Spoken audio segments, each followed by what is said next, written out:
let's improve things for everybody and raise the quality of life for everybody.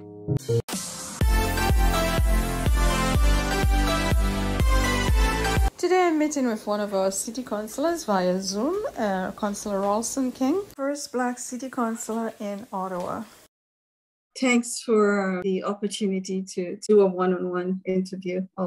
Yeah, no, it's a pleasure. Obviously, being the city's first Black city councillor, I think it's important for me to demonstrate support for the Black community, as well as the racialized Indigenous communities as well. Communities that unfortunately have been traditionally marginalized within our city. But I think the good news is we're seeing opportunities where our community can have a greater voice and our community can have greater participation in economic development. And I was really happy to have seen the first Black Business Expo in Ottawa. I think that's a very important milestone. We have serious business people in this city undertaking the creation of great products and services and initiatives. And we need to acknowledge that, and we need to, most importantly, support their initiatives with our dollars.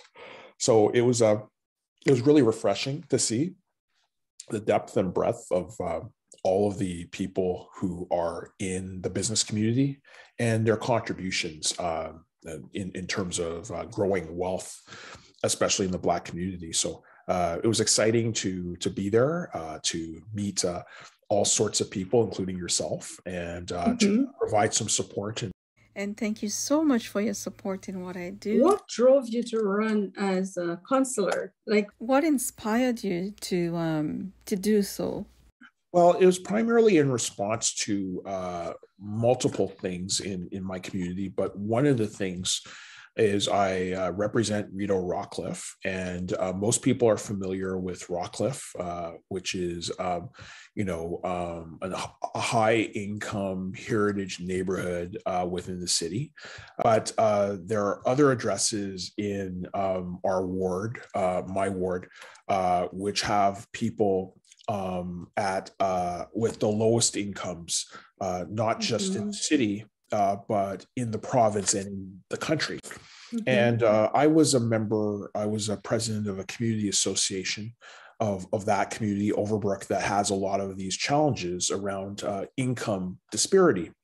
And to me, it made sense that there was a voice around council talking about the need to address poverty through poverty reduction strategies, through food security strategies, and also the need to address issues around racism through the establishment of a anti-racism office at the city anti-racism secretariat, as well as the city's first anti-racism strategy that will be coming to council in June of 2022. So there are a lot of needs in our neighborhood. I'm an avid volunteer. I was an avid volunteer before I was elected, and it's hard to see people in need around you all the time, and not really try to step up and say, I'm going to try and represent, some of the most marginalized people so that we can advocate for better investments and better quality of life for people. And so that was the driving factor for me, child poverty, lack of opportunities for youth, higher crime rates that need to be addressed, not primarily through policing, but through social investments. I think often at City Council, we're dealing with planning and development issues, but we spend a huge proportion of our budget, in excess of $1 billion, on the deployment and the implementation of social services. And those are mandated. That's a mandated thing that municipalities have to do according to the province. And so I think it's important for us to, look at that seriously, look at the way that we utilize those resources in a serious way, and also see if we can expand and even evolve the way that we see the deployment of those resources, so that they start to filter down directly into communities, including the Black community, the Indigenous community, racialized communities. It's important that we actually push for that. So those were motivating factors for me.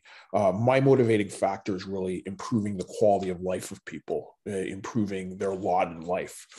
And if we can, continue to do that every day and see some level of improvement in communities, then I feel that I'm achieving something. How are you encouraging the support of Black businesses during this pandemic? Oh, I've been going to Black businesses that have been opening. I've actually early in the pandemic held a roundtable that was focused on economic development and small business opportunities. Throughout my term, actually, I've held specific roundtables for the Black community, as well as we even had a budget consultation that was specifically targeted at the Black, Indigenous, and racialized communities. So in order for us to really grow wealth, it's important for us to ensure that we are emphasizing the creation of small businesses and ensuring the stability of small businesses, especially in the Black community. Now, it's important to understand, of course, that cities can't give direct aid to businesses. We just are prohibited by the Municipal Act in doing that. So we can't bonus out or just give businesses money or grants. We can only, at the municipal level, support businesses in a sense through the services that they'll provide to the city through procurement. And what I've been trying to do as well is work with my colleagues to enhance those procurement opportunities for the Black community and other communities as well. And that's very important because the city also spends $1 billion in procurement a year. So what we need to see is accessible contract opportunities for Black businesses. I supported my colleague, Councillor Dudas, who introduced a motion to review bylaws, especially pertaining to social procurement. And I added a direction to that to say, if we are looking at social procurement opportunities for social enterprises, for business-like structures that might be nonprofits who are focused on providing products and services, but providing them in such a way that they provide skills to, whether it's students or whether it's newcomers, that model is supported and that we are focused on equity, diversity, and inclusion, including those newcomers, including the Black community in those procurement opportunities at City Hall.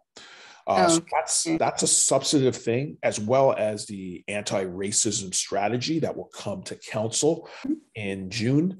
There will be a specific area focused on economic development, and we'll be talking about ways to ensure that we strengthen, despite the fact that the city, like I said, can't give money directly to these businesses as grants, the city can ensure that through its procurement opportunities or through its support and advertisement of different types of businesses, that we're providing more support and more spotlight on Black businesses, and ensuring that at the end of the day, there's no discrimination in terms of accessing those procurement opportunities at the city. I've been over the term really thinking about that seriously, on top of going to the Black Business Expo, going to openings of Black businesses that might be in other wards that are not close to mine. But anytime I get an invitation, even sales events and opportunities to access Black businesses to really promote their goods and services during COVID, I've been happily doing that, because if we want to have a better quality of life in our city, we have to ensure that there's more wealth in our communities. And the key way to build that wealth, in my estimation, is by building strong small businesses. Now, with my next question, you've partially answered it. What are the issues that you will be tackling or are currently tackling? Can you elaborate on that a little more on what you're currently tackling right now? Absolutely. So one of the key areas is poverty reduction. Like I said, when I ran, it was because there are too many people in poverty in my ward. And I worked with community associations and organizations in my ward and throughout the city. We published a 50-page white paper calling for the needs for investments in poverty reduction strategies. And I'm pleased that that advocacy led to the creation of a poverty reduction strategy at the city. So the city will move ahead with that, with goals and targets. That's very important. Part and parcel of that was also food security. And so it's important for us to actually address food security. We saw actually an increase in need around food security during the pandemic. And so we also will have a food security policy and initiative at the city that will look at ways of ensuring that people have access to good, healthy food. And it will also be culturally sensitive because not everybody eats the same thing. And it's also going to focus on ways of making people food secure versus just saying we're going to invest in food banking. And because I think if the more investments we make there, the more we're admitting we're failing. I think we have to figure out ways to ensure that there's income adequacy so that people don't need to depend on food banks. So part and parcel of that is if people can actually be in work, if they're not kind of restricted by disability or by mental wellness challenges, if it's really a question of finding work or different economic development opportunities so that they can thrive, that's something that we want to do.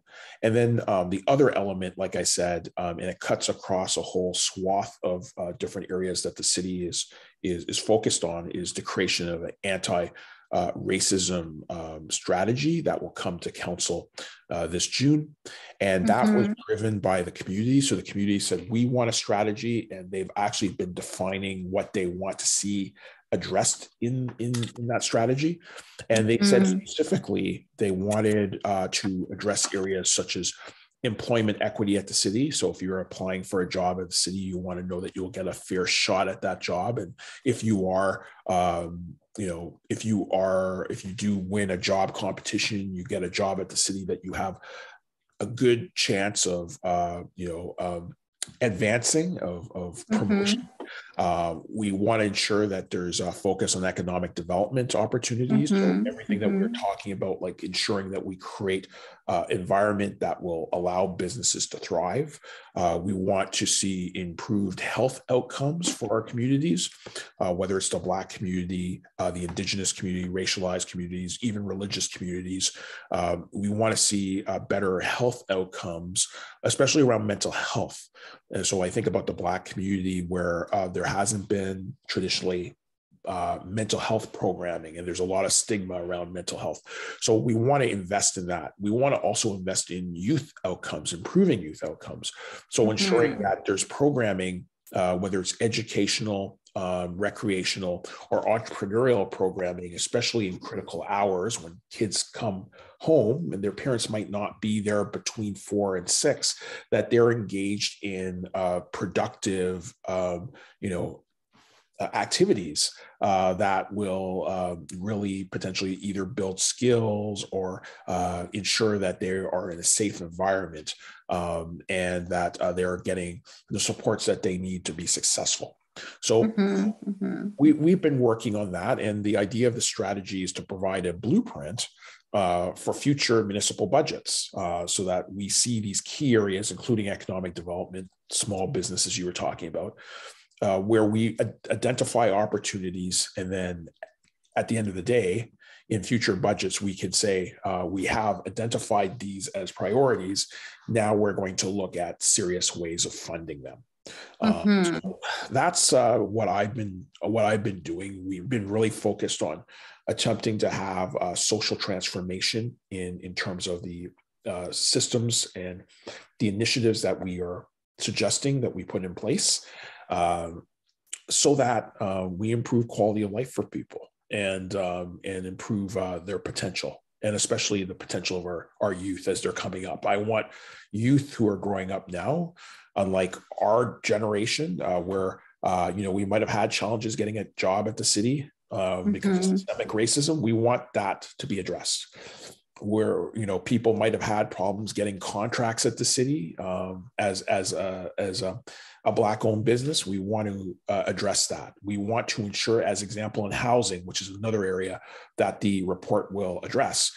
When you're a newcomer, you want to ensure that you're getting quality housing and you're not in the shelter system as you come in for more than 12 months, that there's culturally sensitive and appropriate housing that's run by, as example, Black-owned businesses led by Black-owned boards that are driving the development of nonprofit, housing services for Black families.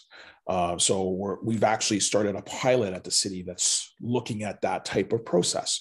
So we want to see all of these, concurrent types of investments made. And I think, we started that work in this term, and I've been pleased to have a small role in that. The hard work's going to be done by the social service agencies, by city staff, by the community itself. But the most important thing is bringing people together to agree to move forward, with this type of programming, these types of initiatives. So I feel that that's, if anything that I've left in terms of a legacy, hopefully would be planting the seeds of transformation at the city, so that we can see greater investments in communities. And regarding housing, we see how things are going right now, the trend it's taken.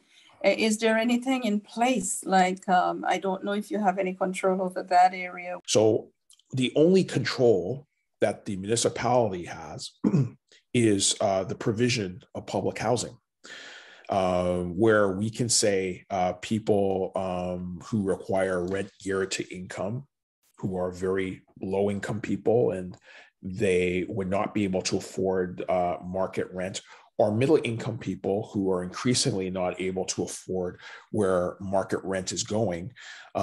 We do have controls in terms of the housing offerings that we supply as a city through our public housing agency, Ottawa Community Housing. So I'm pleased to say that we've been advocating for the construction of more housing that caters to middle income people. And so during my term in council, I've been very pleased to have secured at least an initial $25 million investment to see the creation of 271 units in my ward in an area called Wateridge Village by Ottawa Community Housing. It will be located on 715 Mickinac Road, and it will be a mixed income development, meaning if you have an entry-level salary, example, you just come out of college or university, and you get that $50,000, $60,000 job, which would be an amazing to receive. And you do the math, and you might be only able to afford, $800 or $700 a month. Well, these units will be geared to that type of demand. It will be slightly under market rents, and actually, that's I shouldn't say slightly, because now market rents are approaching $2,000 for one bedroom apartments. But the idea here is, if we are serious about addressing a housing crisis and affordability, we have to invest in public housing that we can control. It has to be new public housing. built at high quality standards. So we're looking at building a very advanced set of buildings there that would LEED standard, environmentally sensitive. They would be passive houses, meaning that they would require fraction of a fraction to heat, to cool. We're looking at putting all the best technology into these units. And at the end of the day, after that's built, it will total a $100 million investment into the ward. So I'm really excited about that. I'm going to continue to pursue those types of public housing opportunities in our ward, because I think that's the way that we really address affordability. And that's what's missing. It's a lot of private developers who are building things that are unaffordable, because that's how you make money, is by selling luxury. But a lot of people in the city can't afford luxury, and they just need, something that really meets their needs. And, $700,000, $800,000 is a lot of money to meet those needs. But there's nothing wrong with renting, as long as there's a level of affordability. And we need to create those opportunities for people, so that it's not just the most poor people who have opportunities, but increasingly middle income people as well, who who are not seeing accelerated increases in their wages. So in my estimation, for both really low income people and also increasingly for middle income people, we should continue to invest in public housing to improve quality of life for people. Wow. And how about transportation and roads? I think we need to continue to invest, especially when we look at renewal of infrastructure. We have to do that in a more comprehensive way. And I think that's the problem. People complain because there are potholes here, there's potholes there, and we're only really fixing small segments.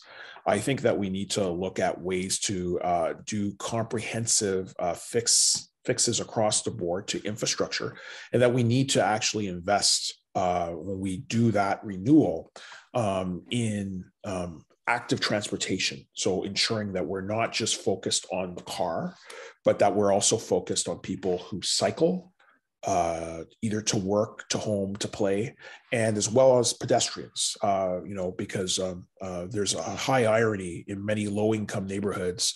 There's a lack of sidewalks. So even when you think about that, that's an equity issue.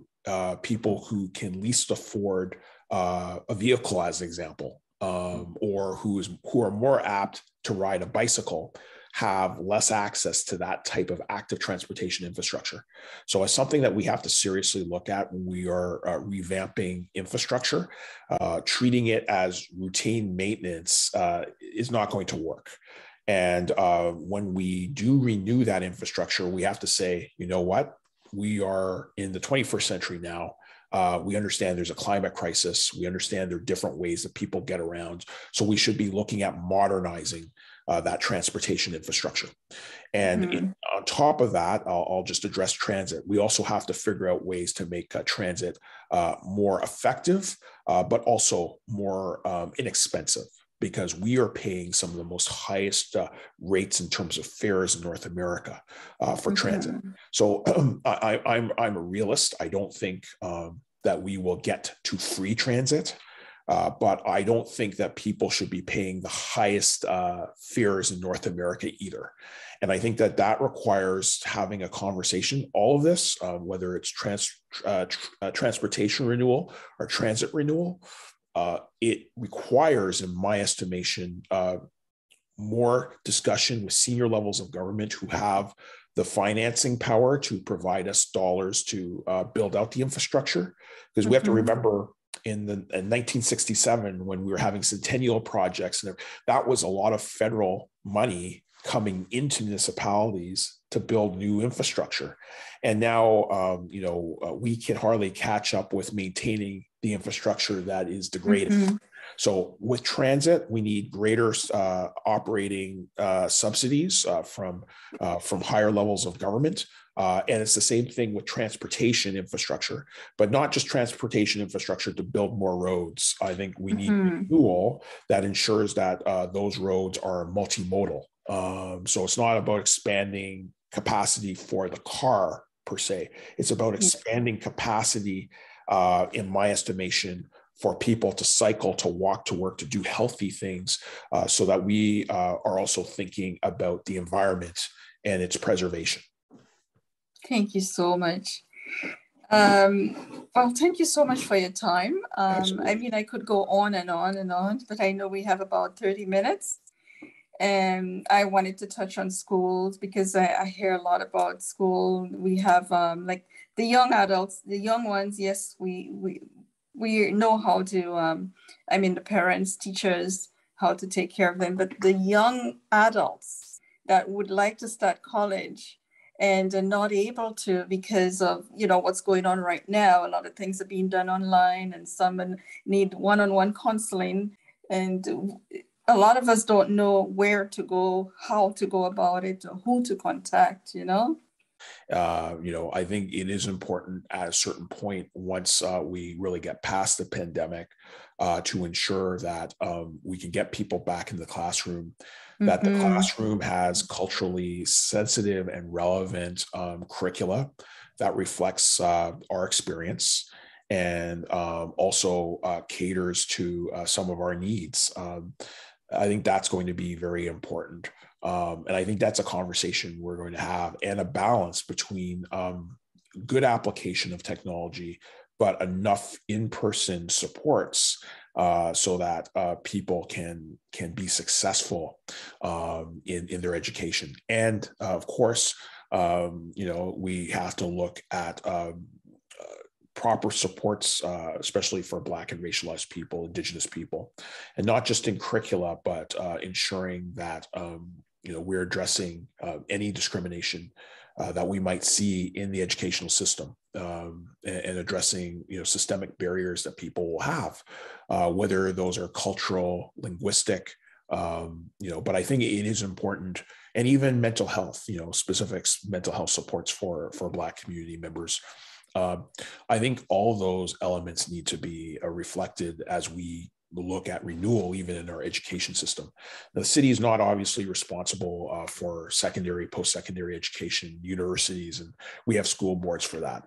But so often you wouldn't believe. I was sitting down with Black parents talking about the challenges that their children were having with either systemic racism at specific schools. So there's a lot of challenges in education, but I think the good news is there's a robust discussion. And that's what you need in education, is people talking about the changes that are necessary and really pursuing changes there. And I think we're going to see those changes not coming as fast as I would like to see, but I think that we are seeing those changes. The other element too is the affordability.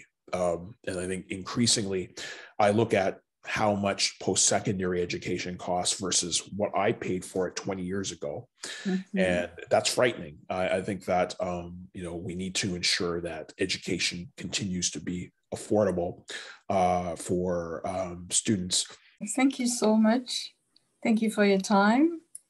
And let's hope that we can talk again some other time. But it's been a pleasure, and it's nice meeting you at the event. So it's important for us to invest, especially in youth, to invest in our community so that we have the baseline capacity to address these things. If the majority of the Black community doesn't have high income jobs, there's not going to be as much tax collected. You're going to have more challenges, whether it's in the criminal justice system or the education system. I'm content with people just ensuring that they're contributing and improving things for their families. But we want them also improving things for our city or province or country. And so that's what motivates me every day to say, let's improve things for everybody and raise the quality of life for everybody.